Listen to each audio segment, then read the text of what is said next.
This session will be on the addition of fractions, in particular fractions with different denominators. Okay. In the prior section, we discussed how you go about finding your lowest common denominator. So let's suppose I want to add 5/8 and 3/14 and 2 21s. Okay. I have to find my lowest common denominator. So how I go about doing that? We did that in our previous session.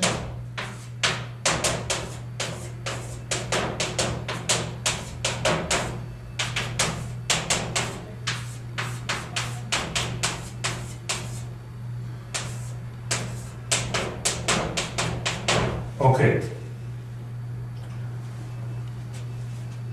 I factor each one of my denominators into their prime factors.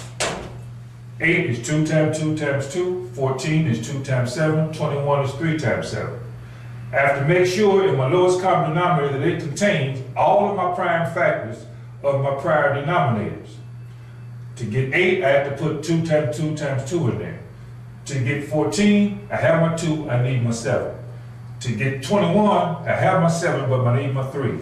So here are the prime factors that will be necessary to compose my lowest common denominator, which is a composite number. And if I multiply that, I will get 168.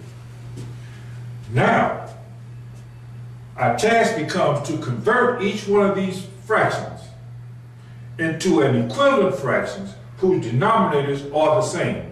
And of course, that same denominator will be the lowest common denominator, because the lowest one is the easiest one to work with.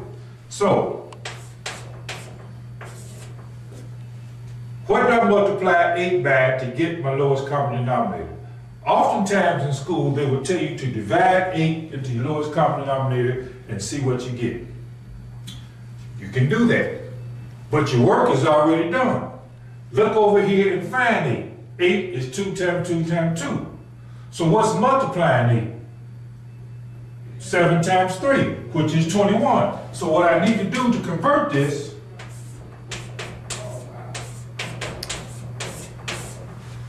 this is what I want to multiply my fraction by 1, written as 7 times 3 over 7 times 3. This is 1. 1 changes the form, but not its value.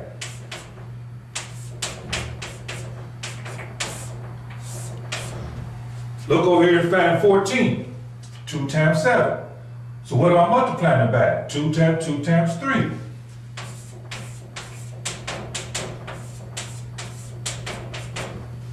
Okay, let's do 21. Look in here and find 21. What am I multiplying it by? 2 times 2 times 2.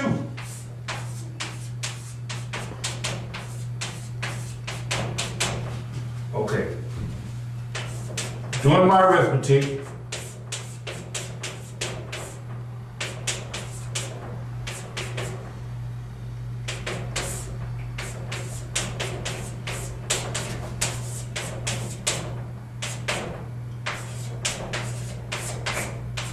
Notice, in each case, I'm multiplying my prime fractions times 1, written in such a way that when I finish, my denominators will be the same, which is my lowest common denominator.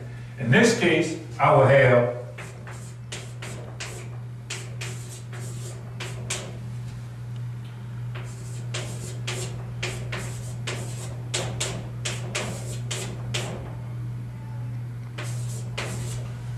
doing my arithmetic, my lowest common denominators will be the same.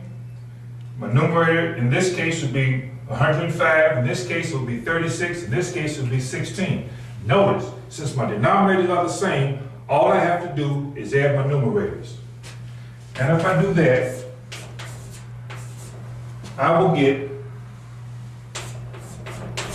157. Okay, now, by going about it this way, it doesn't matter how big the numbers are. We just go through the process of finding our lowest common denominators, analyzing the lowest common denominators, and to determine what I need to multiply each denominator by to get the lowest common denominator. Writing my 1 is that number divided by itself. So when I complete my arithmetic, I will have my same denominator and my equivalent numerators, And all I have to do is add them up because I will have the same denominator. Now, in wrapping up, let me say this. In the sessions we've discussed, we've learned the logic, the rationale, the reasoning, and the analysis behind what we do.